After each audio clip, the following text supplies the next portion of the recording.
ನಮಸ್ಕಾರ ಗೆಳೆಯರೆ, ಸೆಲ್ಫಿ ಕ್ಲಾಸಸ್ಗೆ ಸ್ವಾಗತ. ನಾನು ನಾಗರಾಜ್. ಬನ್ನಿ ಗೆಳೆಯರೆ, ಇವತ್ತಿನ ಕ್ಲಾಸ್ನ ಸ್ಟಾರ್ಟ್ ಮಾಡೋಣ.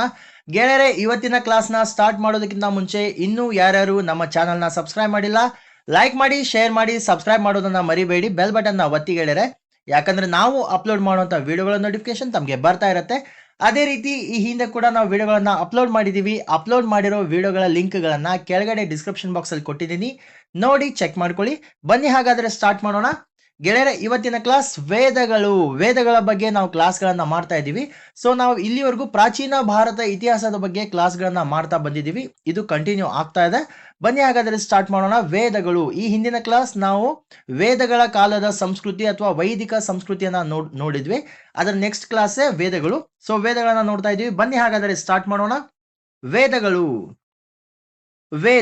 ವೇದ ಎಂಬ ಪದವು ಸಂಸ್ಕೃತದ ವಿದ್ ಎಂಬ ಪದದಿಂದ ಬಂದಿದೆ.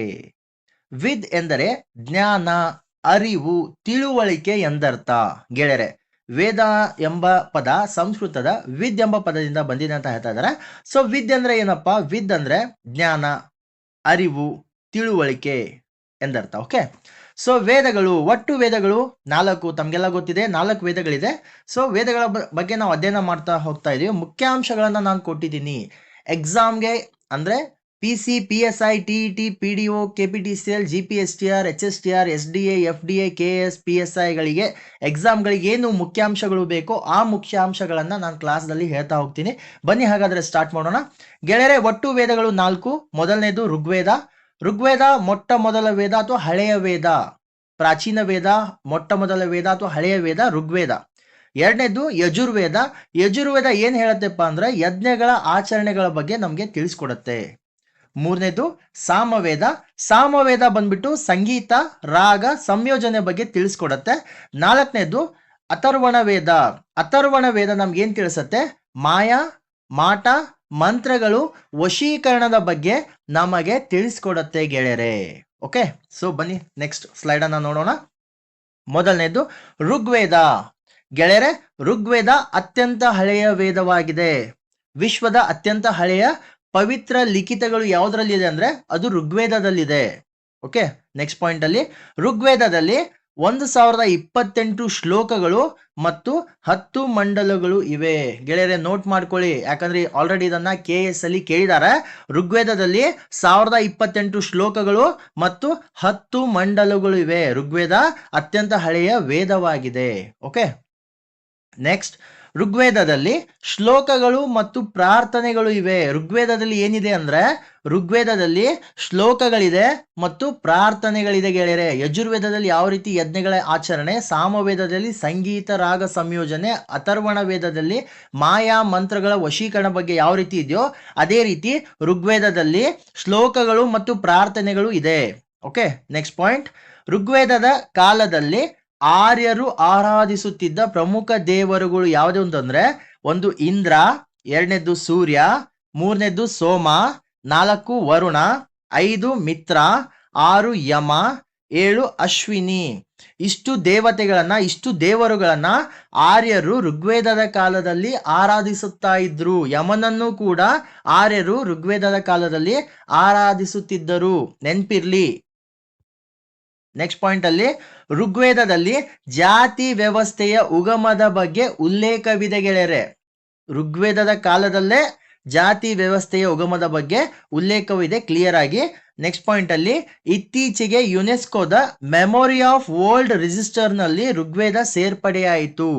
ಗೆಳೆಯರೆ, ಇತ್ತೀಚೆಗೆ ಯುನೆಸ್ಕೋದ ಮೆಮೊರಿ ಆಫ್ ವರ್ಲ್ಡ್ ರಿಜಿಸ್ಟರ್ ಏನಿದೆ ಅದರಲ್ಲಿ ನಮ್ಮ ಭಾರತದ ವೇದಗಳ ಕಾಲದ ಒಂದು ಹಳೆಯದಾದ ವೇದ ಋಗ್ವೇದದ ಸೇರ್ಪಡೆಯಾಗಿದೆ. ಓಕೆ. ನೆಕ್ಸ್ಟ್ ಪಾಯಿಂಟ್, ವೈದಿಕ ದೇವರುಗಳಲ್ಲಿ ಇಂದ್ರನನ್ನು ಪುರಂದರ ಅಥವಾ ಕೋಟೆಗಳ ನಾಶಕ ಎಂದು ಕರೆಯಲಾಗುತ್ತಿತ್ತು. ಋಗ್ವೇದದ ಕಾಲದಲ್ಲಿ ಕುಟುಂಬದ ಮುಖ್ಯಸ್ಥನನ್ನ ಕುಲಪತಿ ಅಥವಾ ಗೃಹಪತಿ ಅಂತ ಕರಿತಾ ಇದ್ರು. ಈಗ ಏನು ನಾವು ಕುಟುಂಬದ ಮುಖ್ಯಸ್ಥನನ್ನ ಯಜಮಾನ ಅಂತ ಕರಿತೀವಿ, ಆಗ ಋಗ್ವೇದದ ಕಾಲದಲ್ಲಿ ಕುಟುಂಬದ ಮುಖ್ಯಸ್ಥನನ್ನ ಕುಲಪತಿ ಅಥವಾ ಗೃಹಪತಿ ಅಂತ ಕರಿತಾ ಇದ್ರು. ಓಕೆ. ನೆಕ್ಸ್ಟ್ ನಾವು ನೋಡ್ತಾ ಇರೋದು ಋಗ್ವೇದದ ಕಾಲದಲ್ಲಿ ರಾಜನಿಗೆ ಸಲಹೆ ನೀಡಲು 2 ಸಂಸ್ಥೆಗಳಿದ್ದವು. ಈಗ ಹೇಗೆ ಪ್ರಧಾನಮಂತ್ರಿಗಳಿಗೆ ಸಲಹೆಗಳನ್ನ ನೀಡಲಿಕ್ಕೆ ಒಂದು ರಾಜ್ಯಸಭೆ ಇನ್ನೊಂದು ಲೋಕಸಭೆ ಅಂತ ಯಾವ ರೀತಿ ಇದೆಯೋ ಅವಾಗ್ಲೂ ಕೂಡ ಋಗ್ವೇದದ ಕಾಲದಲ್ಲಿ ರಾಜನಿಗೆ ಸಲಹೆ ನೀಡಲು ಎರಡು ಸಂಸ್ಥೆಗಳಿದ್ದು, ಮೊದಲನೇದು ಸಭಾ. ಸಭಾ ಅಂದ್ರೆ ಹಿರಿಯರು, ಶ್ರೀಮಂತರು, ಪುರೋಹಿತರಿಂದ ಕೂಡಿತ್ತು. ಯಾವ ರೀತಿ ರಾಜ್ಯಸಭೆಯಲ್ಲಿ ಹಿರಿಯರು ಕೂಡಿರ್ತಾರೋ ಅದೇ ರೀತಿ ಸಭಾನಲ್ಲಿ ಹಿರಿಯರು, ಶ್ರೀಮಂತರು, ಪುರೋಹಿತರಿಂದ ಕೂಡಿತ್ತು. ಎರಡನೇದು ಸಮಿತಿ. ಸಮಿತಿ ಅಂದ್ರೆ ಲೋಕಸಭೆ ಇದ್ದಂಗೆ, ಲೋಕಸಭೆಯಲ್ಲಿ ಅಂದ್ರೆ ಸಮಿತಿಯಲ್ಲಿ ಜನಸಾಮಾನ್ಯರು ಅಥವಾ ಬುಡಕಟ್ಟು, ಜನಸಾಮಾನ್ಯರು ಮತ್ತು ಬುಡಕಟ್ಟು ಜನರು ಇರ್ತಾ ಇದ್ರು. ಯಾರಿಗೆ ಸಲಹೆ ಕೊಡ್ಲಿಕ್ಕೆ? ರಾಜನಿಗೆ ಸಲಹೆ ಕೊಡ್ಲಿಕ್ಕೆ. ಯಾವ ಕಾಲದಲ್ಲಿ? ಋಗ್ವೇದದ ಕಾಲದಲ್ಲಿ. ಓಕೆ, ಒಂದು ಸಭಾ ಅಂದ್ರೆ ರಾಜ್ಯಸಭೆ ಇದ್ದಂಗೆ, ಒಂದು ಸಮಿತಿ ಅಂದ್ರೆ ಲೋಕಸಭೆ ಇದ್ದಂಗೆ. ಓಕೆ, ನೆಕ್ಸ್ಟ್ ಪಾಯಿಂಟ್ ಅಲ್ಲಿ ಋಗ್ವೇದದ ಕಾಲದಲ್ಲಿ ಏಕಪತ್ನಿತ್ವ ಜನಪ್ರಿಯವಾಗಿದ್ದು ಬಾಲ್ಯ ವಿವಾಹ ಪದ್ಧತಿ ಇರ್ಲಿಲ್ಲ. ಕೆಲವೊಬ್ರು ಏನ್ ಮಾಡ್ತಾರೆ, ನಮ್ಮ ವೇದಗಳಲ್ಲೇ ಇತ್ತು, ನಮ್ಮ ವೇದ ಕಾಲದ ಸಂಸ್ಕೃತಿ ಅಥವಾ ವೈದಿಕ ಸಂಸ್ಕೃತಿಯಲ್ಲೇ ಬಾಲ್ಯ ವಿವಾಹ ಪದ್ಧತಿ ಇತ್ತು ಅಂತ ನಮ್ಮ ವೇದಗಳನ್ನ ಹೆಸರುಗಳನ್ನ ಕೆಡಿಸ್ತಾ ಓಡಾಡ್ತಾ ಇದ್ದಾರೆ. ಬಟ್ ಕ್ಲಿಯರ್ ಆಗಿ ಬಾಲ್ಯ ವಿವಾಹ ಪದ್ಧತಿ ಋಗ್ವೇದದ ಕಾಲದಲ್ಲೇ ಆಗ್ಲಿ ವೇದ ಕಾಲದ ಸಂಸ್ಕೃತಿಯಲ್ಲೇ ಆಗ್ಲಿ ಇರ್ಲಿಲ್ಲ. ಋಗ್ವೇದದ ಕಾಲದಲ್ಲಿ ಏನಿತ್ತು? ಏಕಪತ್ನಿತ್ವ ಜನಪ್ರಿಯವಾಗಿತ್ತು ಮತ್ತು ಬಾಲ್ಯ ವಿವಾಹ ಪದ್ಧತಿ ಇರ್ಲಿಲ್ಲ ಗೆಳೆಯರೆ. ಓಕೆ, ನೆಕ್ಸ್ಟ್ ಪಾಯಿಂಟ್ ಅಲ್ಲಿ ಋಗ್ವೇದದ 3ನೇ ಮಂಡಲದಲ್ಲಿ ಸೂರ್ಯ ದೇವತೆ ಸಾವಿತ್ರಿಯನ್ನ ಪ್ರಸ್ತಾಪಿಸಿದೆ. ನೆನ್ಪಿರ್ಲಿ, ಋಗ್ವೇದದ 3ನೇ ಮಂಡಲದಲ್ಲಿ, ಇದನ್ನ ಆಲ್ರೆಡಿ ಎಕ್ಸಾಮ್ ಅಲ್ಲಿ ಕೇಳಿದ್ದಾರೆ. ಋಗ್ವೇದದ 3ನೇ ಮಂಡಲದಲ್ಲಿ ಸೂರ್ಯ ದೇವತೆ ಸಾವಿತ್ರಿಯನ್ನ ಪ್ರಸ್ತಾಪ ಮಾಡಲಾಗಿದೆ. ಓಕೆ, ನೆಕ್ಸ್ಟ್ ಪಾಯಿಂಟ್ ಋಗ್ವೇದದ 3ನೇ ಮಂಡಲದಲ್ಲಿ ಪ್ರಸಿದ್ಧವಾದ ಗಾಯತ್ರಿ ಮಂತ್ರ ಇದೆ. ಗಾಯತ್ರಿ ಮಂತ್ರವನ್ನ ಯಾರು ರಚನೆ ಮಾಡಿದ್ದಾರೆ ಅಂದ್ರೆ ವಿಶ್ವಾಮಿತ್ರರು ಗಾಯತ್ರಿ ಮಂತ್ರವನ್ನ ರಚನೆ ಮಾಡಿದ್ದಾರೆ. ಇದನ್ನ ಆಲ್ರೆಡಿ IAS ಎಕ್ಸಾಮ್ ಅಲ್ಲಿ ಕೇಳಿದ್ದಾರೆ. IAS ಮತ್ತು KS ಎಕ್ಸಾಮ್ಗಳಲ್ಲಿ ಋಗ್ವೇದದ 3ನೇ ಮಂಡಲದಲ್ಲಿ ಪ್ರಸಿದ್ಧವಾದ ಗಾಯತ್ರಿ ಮಂತ್ರ ಇದೆ. ಗಾಯತ್ರಿ ಮಂತ್ರ ಋಗ್ವೇದದ ಯಾವ ಮಂಡಲದಲ್ಲಿ ಇದೆ ಅಂತ ಕೇಳಿದ್ದಾರೆ. ಇದನ್ನ ರಚನೆ ಮಾಡಿದವರು ಯಾರು ಅಂತ ಕೂಡ ಕೇಳಿದ್ದಾರೆ. ನೆನ್ಪಿರ್ಲಿ, ಋಗ್ವೇದದ 3ನೇ ಮಂಡಲದಲ್ಲಿ ಪ್ರಸಿದ್ಧವಾದ ಗಾಯತ್ರಿ ಮಂತ್ರ ಇದೆ. ಗಾಯತ್ರಿ ಮಂತ್ರವನ್ನ ವಿಶ್ವಾಮಿತ್ರ ರಚನೆ ಮಾಡ್ತಾನೆ. ನೆಕ್ಸ್ಟ್ ಪಾಯಿಂಟ್ ಋಗ್ವೇದದ 10ನೇ ಮಂಡಲದಲ್ಲಿ ಪುರುಷ ಸೂಕ್ತವನ್ನ ಕಾಣಬಹುದು. ಇದು ವೆರಿ ವೆರಿ ಇಂಪಾರ್ಟೆಂಟ್ ಗೆಳೆಯರೆ, ಯಾಕಂದ್ರೆ ಹಲವಾರು ಎಕ್ಸಾಮ್ಗಳಲ್ಲಿ ಇದನ್ನು ಕೇಳಿದ್ದಾರೆ. SDA, FDA, PC, PSI, PDOಗಳಲ್ಲಿ ಕೂಡ ಋಗ್ವೇದದ 10ನೇ ಮಂಡಲದಲ್ಲಿ ನಾವು ಪುರುಷ ಸೂಕ್ತವನ್ನ ಕಾಣ್ತೀವಿ. ಇದನ್ನು ಕೇಳಿದ್ದಾರೆ, ನೋಟ್ ಮಾಡ್ಕೊಳ್ಳಿ. ನೆಕ್ಸ್ಟ್ ಪಾಯಿಂಟ್ ಪುರುಷ ಸೂಕ್ತದಲ್ಲಿ ಚತುರ್ವರ್ಣಗಳಾದ ಬ್ರಾಹ್ಮಣ, ಕ್ಷತ್ರಿಯ, ವೈಶ್ಯ ಮತ್ತು ಶೂದ್ರ ಇವುಗಳ ಬಗ್ಗೆ ಮಾಹಿತಿ ಇದೆ ಗೆಳೆಯರೆ. ಏನು 10ನೇ ಮಂಡಲ ಇದೆ, ಆ 10ನೇ ಮಂಡಲದಲ್ಲಿ ಋಗ್ವೇದದ 10ನೇ ಮಂಡಲ ಪುರುಷ ಸೂಕ್ತದಲ್ಲಿ ನಾವು ಏನ್ ಕಾಣ್ತೀವಿ? ಬ್ರಾಹ್ಮಣ, ಕ್ಷತ್ರಿಯ, ವೈಶ್ಯ ಮತ್ತು ಶೂದ್ರ ಈ ಚತುರ್ವರ್ಣಗಳನ್ನ ನಾವು ಕಾಣ್ತೀವಿ. ಇದನ್ನ ಆಲ್ರೆಡಿ KS ಅಲ್ಲಿ ಕೇಳಿದ್ದಾರೆ. ನೆಕ್ಸ್ಟ್ ಪಾಯಿಂಟ್ ಋಗ್ವೇದದ ಕಾಲದಲ್ಲಿ ಪಶುಗಳನ್ನ ಅನ್ಯರು ಅಪಹರಿಸಿದಾಗ ನಡೆಯುತ್ತಿದ್ದ ಯುದ್ಧಕ್ಕೆ ಗವಿಷ್ಠಿ ಅಂತ ಕರೀತಾ ಇದ್ರು.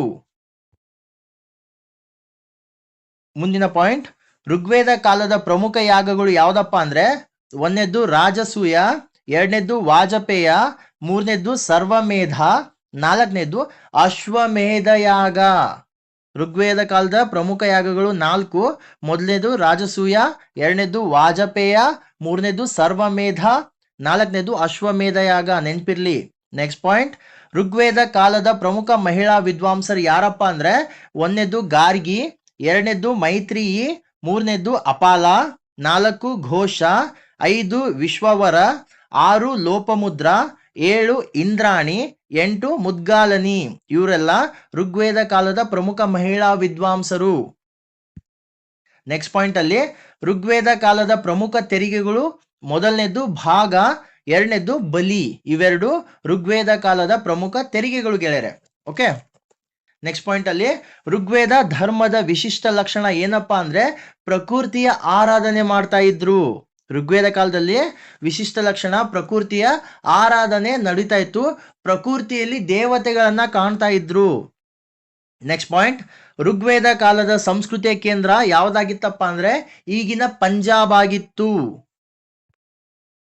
ಗೆಳೆಯರೆ, ಋಗ್ವೇದದ ಲಾಸ್ಟ್ ಪಾಯಿಂಟ್, ಮಗುವನ್ನ ಶಾಲೆಗೆ ಕಳುಹಿಸಲು ಮಾಡುತ್ತಿದ್ದ ಸಮಾರಂಭವನ್ನ ಉಪನಯನ ಅಂತ ಕರೀತಾರೆ. ಇವಾಗೆಲ್ಲ ನಾವು ಹಾಗೆ ಹೋಗಿ ಅಡ್ಮಿಷನ್ ಮಾಡ್ಬಿಡ್ತೀವಿ, ಮೊದಲೆಲ್ಲ ಹಾಗಿರ್ಲಿಲ್ಲ. ಋಗ್ವೇದ ಕಾಲದಲ್ಲಿ ಮಗುವನ್ನ ಶಾಲೆಗೆ ಕಳುಹಿಸಲು ಒಂದು ಸಮಾರಂಭವನ್ನ ಮಾಡ್ತಾ ಇದ್ರು. ಆ ಸಮಾರಂಭಕ್ಕೆ ಉಪನಯನ ಅಂತ ಕರಿತೀವಿ. ಈಗ ಕೆಲವೊಂದು ಜಾತಿಗಳಲ್ಲಿ ಕೆಲವೊಂದು ಉಪನಯನವನ್ನ ಮಾಡ್ತಾರೆ, ಇನ್ನುಳಿದವರು ಉಪನಯನವನ್ನ ಮರ್ತಿದ್ದಾರೆ. ಓಕೆ, ನೆಕ್ಸ್ಟ್ ಎರಡನೇದು ನಾವು ನೋಡ್ತಾ ಇರೋದು ಯಜುರ್ವೇದ.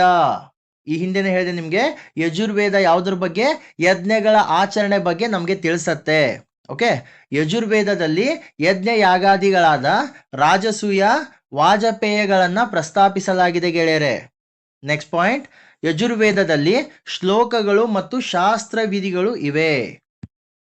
ನೆಕ್ಸ್ಟ್ ಪಾಯಿಂಟ್ ಅಲ್ಲಿ, ಯಜುರ್ವೇದದಲ್ಲಿ 1984 ಪದ್ಯಗಳು, 40 ಅಧ್ಯಾಯಗಳು ಮತ್ತು 101 ಶಾಖೆಗಳಿವೆ. ನೆನ್ಪಿರ್ಲಿ, ಯಜುರ್ವೇದದಲ್ಲಿ 1984 ಪದ್ಯಗಳಿದೆ, 40 ಅಧ್ಯಾಯಗಳಿದೆ, 101 ಶಾಖೆಗಳಿದೆ ಗೆಳೆಯರೆ.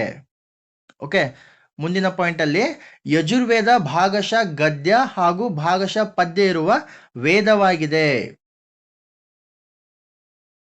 ನೆಕ್ಸ್ಟ್ ಪಾಯಿಂಟ್, ಶತಪಥ ಬ್ರಾಹ್ಮಣ ಮತ್ತು ತೈತರಿಯ ಬ್ರಾಹ್ಮಣ ಇವುಗಳು ಯಜುರ್ವೇದದ ಅಂಶಗಳಾಗಿವೆ ಗೆಳೆಯರೆ.